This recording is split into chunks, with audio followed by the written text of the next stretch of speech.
ಈ ವಿಚಾರಕ್ಕೆ ಸಂಬಂಧಪಟ್ಟಂತೆ ಮಾತನಾಡೋದಕ್ಕೆ ನಿವೃತ್ತ ಏರ್ ಮಾರ್ಷಲ್ ಆದಂತಹ ವಿ.ಎಂ. ನಾಯಕ್ ಅವರು ದೂರವಾಣಿ ಸಂಪರ್ಕಕ್ಕೆ ಸಿಕ್ಕಿದ್ದಾರೆ. ಸರ್ ನಮಸ್ತೆ. ನಮಸ್ತೆ ನಮಸ್ತೆ ಸರ್, ದುಬೈನಲ್ಲಾದಂತಹ ಘಟನೆ ತಮ್ಮ ಗಮನಕ್ಕೆ ಬಂತು ಅನ್ಕೊಂತೀನಿ. ಓಕೆ. ಏನಿರಬಹುದು ಸರ್ ಈ ರೀತಿಯ ದುರಂತಕ್ಕೆ ಕಾರಣ? ಈಗ ಎಕ್ಸಾಕ್ಟ್ಲಿ ಅದನ್ನ ಏನಂತಂದ್ರೆ ಏರ್ ಕ್ರಾಶ್ ಆದಾಗ್ಲಂತ ಒಂದು ಸ್ಟಡಿ ಟೀಮ್ ಏನಂತಂದ್ರೆ ಅದನ್ನ ಸ್ಟಡಿ ಮಾಡ್ತಾರ.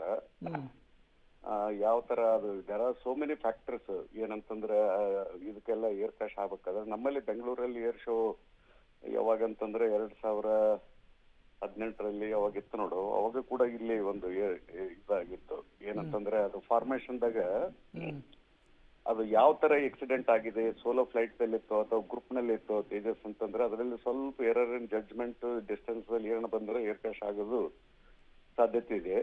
ಮತ್ತೆ ಆಮೇಲೆ ಏನಂತಂದ್ರೆ ಮ್ಯಾನುಫ್ಯಾಕ್ಚರಿಂಗ್ ಡಿಫೆಕ್ಟ್ ಇದನ್ನೇ ಇರಬಹುದು. ಬಟ್ ಈಗ ಇಟ್ ಇಸ್ ಟೂ ಅರ್ಲಿ ಯಾವುದು ಕಾರಣಕ್ಕಾಗಿ ಇದು ಏರ್ ಕ್ರಾಶ್ ಆಗಿದೆ ಅಂತ.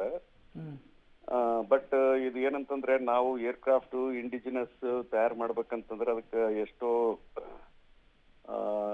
ಏನಂತಂದ್ರೆ ಇಂಜಿನ್ ಆಗ್ಲಿ ಅಥವಾ ಅದರದ್ದು ರಡಾರ್ ಸಿಸ್ಟಮ್ ಆಗ್ಲಿ ಎಲ್ಲ ಕೆಲವೊಂದು ನಾವು ಬೇರೆ ದೇಶಗಳಿಂದ ಇಂಪೋರ್ಟ್ ಮಾಡ್ತೀವಿ ನಾವು.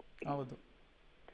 ಸೊ ಎಲ್ಲ so many factors are there. But ಅದೊಂದು ಏನೋ ದೊಡ್ಡ ಆಘಾತ ಅಂತ ಹೇಳಕ್ ಆಗೋದಿಲ್ಲ. But it common thing. ಅದನ್ನ ಎಕ್ಸಾಕ್ಟ್ ರೀಸನ್ಸ್ ಗೊತ್ತಾದ್ರೆ ಆಮೇಲೆ ಏನಂತಂದ್ರೆ ಇದನ್ನ ಯಾಕಾಯ್ತು ಏನಾಯ್ತು ಅಂತ it is too early to ಏನೋ ಹೇಳಕ್ಕೆ ಆಗೋದಿಲ್ಲ.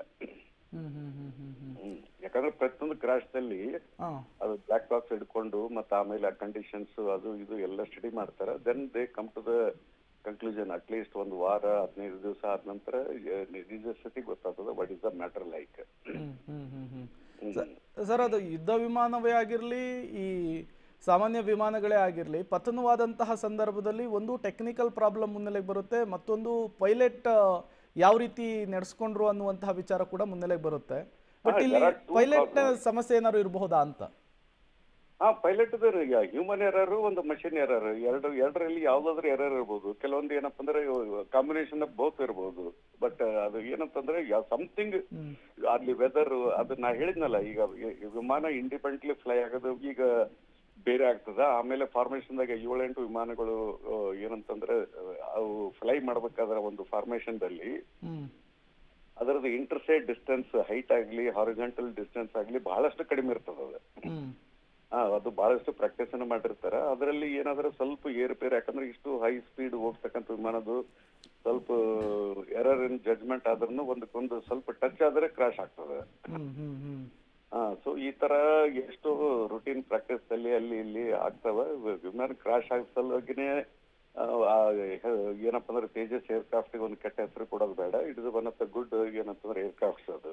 Okay okay okay thank you sir, ಇಷ್ಟೊತ್ತು ಪಬ್ಲಿಕ್ ಟಿವಿ ಜೊತೆಗೆ ಮಾತನಾಡಿದ್ದಕ್ಕಾಗಿ.